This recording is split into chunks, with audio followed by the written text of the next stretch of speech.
नमस्कार, सत्य की खोज में आपका स्वागत है।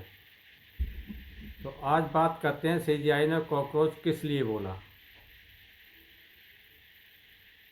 कॉकरोच बोल के एक उन्होंने ऐसा संदेश दिया है देश की जनता और देश की युवाओं के लिए,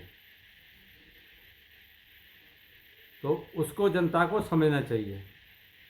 उन्होंने साफ कहा है, घर बैठ के आलस करके अपने शरीर को ना हिला के और आप चाहो का आपको अधिकार मिल जाए, ऐसा नहीं होगा अब देश में।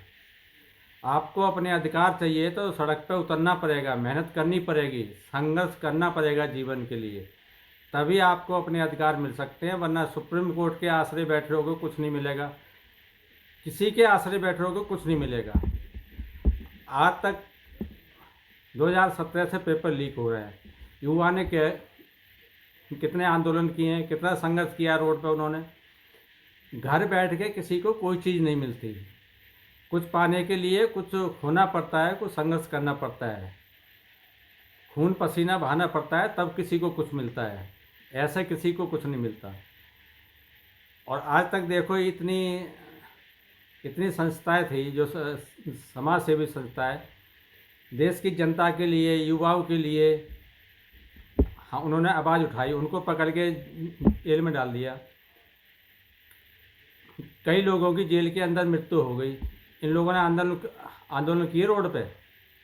हाँ, उनके पक्ष में कोई जुलूस निकाला, कोई आंदोलन किया हो, कोई धरना प्रदर्शन किया हो, कुछ नहीं किया।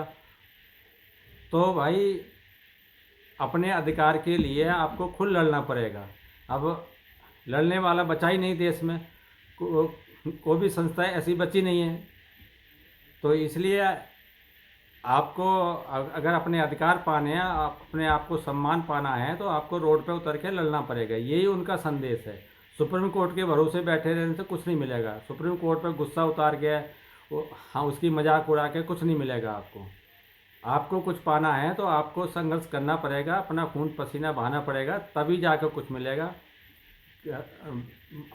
वरना ऐसे ही बैठे रोड पे हंगाम काटते हो।